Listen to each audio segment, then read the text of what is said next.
Untuk membahas surat edaran Kementerian Agama mengenai panduan ibadah selama Ramadan tahun ini sudah terhubung melalui sambungan telepon Dirjen Bimas Islam Kementerian Agama, Bapak Kamarudin Amin. Assalamualaikum, selamat malam Pak Kamarudin. Ya, selamat malam. Pak Kamarudin, dari surat edaran ini sudah bisa dipastikan berarti bahwa masjid-masjid di Indonesia tidak boleh menggelar salat tarawih, buka bersama maupun itikaf. Ya, itu edaran Kementerian Agama yang sudah diterbitkan dan itu sebagai respon Kementerian Agama terhadap kebijakan pemerintah, kebijakan nasional, kebijakan Pak Jokowi untuk pembatasan sosial berskala besar. Jadi kita ingin rakyat Indonesia, umat Islam bisa beragama secara bijak terhadap dirinya, terhadap masyarakat dan juga terhadap kemanusiaan. Jadi kita berharap kita bisa bersama-sama berperan dalam memitigasi potensi transmisi COVID-19 ini dengan tidak berkumpul, dengan tidak melakukan aktivitas-aktivitas yang menghadirkan banyak orang, karena itu sangat berpotensi terjadinya penularan COVID-19. Jadi intinya kira-kira di situ. Oke, ada diskusi yang sebelumnya sudah dilakukan, baik itu dengan Dewan Masjid ataupun pihak-pihak terkait yang bisa dianggap penting untuk mensosialisasikan surat ini?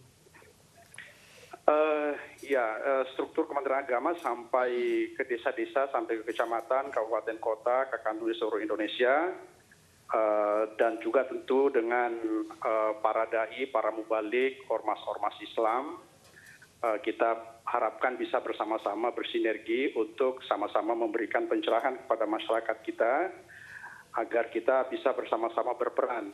Ya, kita tetap beribadah, kita melaksanakan ibadah, mendekatkan diri kepada Tuhan, tetapi kita juga harus sama-sama berperan untuk memastikan tidak terjadinya penyebaran coronavirus ini di tempat-tempat ibadah, sehingga kita berharap agar kita sama-sama bisa melaksanakan ibadah di rumah bersama keluarga inti, bersama keluarga kecil. Mudah-mudahan tidak mengurangi kekhusyuan kita, tidak mengurangi kedekatan kita kepada Tuhan, dan bahkan kita mudah-mudahan bisa lebih intens kita berkomunikasi dengan Allah Subhanahu wa Ta'ala, karena kita melakukannya di tempat yang sunyi bersama keluarga inti, karena itu pilihan yang harus kita ambil dalam kondisi seperti sekarang ini.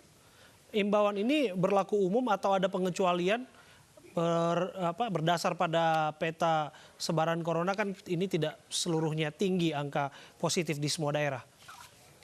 Sebenarnya di poin 15 itu kita katakan agar terus berkomunikasi dan memperhatikan arahan pemerintah pusat dan juga pemerintah daerah. Jadi pemerintah daerah bisa memberikan arahan terkait hal itu. Meskipun sebenarnya kami berpendapat bahwa tidak atau belum terjadinya atau menjadi zona merah, itu tidak berarti kondisinya aman, karena seperti kita ketahui bersama bahwa orang yang terjangkit itu atau terinfeksi coronavirus itu juga bisa asimptomik, ya, tidak ada tanda-tandanya. Jadi kita tidak yakin sama sekali bahwa daerah kita itu terbebas dari virus-virus seperti itu. Jadi akhirnya kita mengeluarkan surat edaran supaya ya sudahlah, kita ikhlaskan. Mudah-mudahan Allah bisa bisa memahami, dan tentu kita yakin Allah bisa memahami dan tentu tidak mengurangi kualitas ibadah kita kepadanya, insya Allah di bulan suci Ramadan. Ya, bagaimana kemudian nanti tata cara pengawasannya, Pak? Ya, jadi seperti yang saya katakan tadi, kita ini menghimbau, ya, kita mengajak, dan harapan kita partisipasi masyarakat itu dilaksanakan secara ikhlas.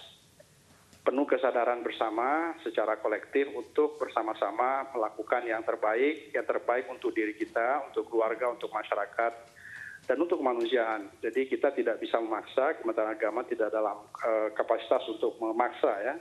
Hanya bisa mengimbau dan tentu mengajak seluruh komponen bangsa, masyarakat, termasuk media juga, untuk bisa bersama-sama mendorong dan memberikan pencerahan kepada masyarakat. Sehingga harapan kita nanti masyarakat kita itu melakukannya dengan penuh kesadaran, dengan penuh ketulusan, akhirnya tidak mengurangi sama sekali kualitas ibadahnya yang khusyuk di rumah bersama dengan keluarga intinya. Pak Kamarudin, biasanya kan pada saat malam Nuzulul Quran, Kementerian Agama mengadakan acara peringatan. Apakah nanti tidak ada sama sekali ada alternatif lain justru? Ya, kecuali kalau terjadi perubahan keadaan secara membaik ya tentu ada perubahan kebijakan.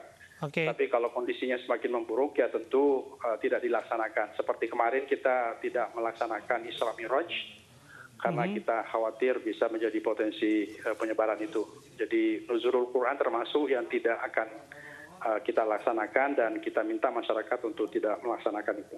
Oke, bagaimana dengan salat Idul Fitri? Ini kan dianjurkan berjamaah biasanya di lapangan, Pak. Bagaimana kira-kira nanti pelaksanaannya?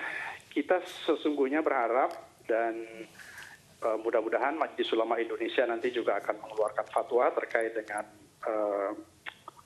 terkait dengan Idul Fitri ini. Tentu juga nanti terkait dengan Pemda, ya pemerintah daerah, terkait dengan pemerintah pusat tentunya bagaimana melihat kemungkinan untuk dilaksanakannya sholat Idul Fitri ini. Jadi kalaupun kesimpulannya pemerintah daerah, kesimpulannya Majelis Ulama Indonesia mengatakan bahwa tidak ada Idul Fitri karena kondisinya darurat seperti ini, ya tentu itu yang sangat kita harapkan masyarakat bisa menerima. Oke, untuk pelaksanaan zakat fitrah, Pak, seperti apa, Pak? Ya, zakat fitrah juga pertama kami dalam surat edaran itu Menteri Agama menganjurkan agar pengumpulan dan pendistribusiannya bisa segera dilakukan agar mereka yang berhak, para mustahik itu bisa segera mendapatkannya, dan itu pun juga dalam proses pendistribusiannya dan pengumpulannya harus tetap memperhatikan protokol-protokol kesehatan, tetap harus menjaga jarak, tetap harus menggunakan masker, ya, cuci tangan, hand sanitizer dan seterusnya. Jadi protokol kesehatan yang sudah dibuat pemerintah itu sebenarnya sudah sangat lengkap dan tentu kita berharap seluruh masyarakat kita, para pengumpul zakat dan juga para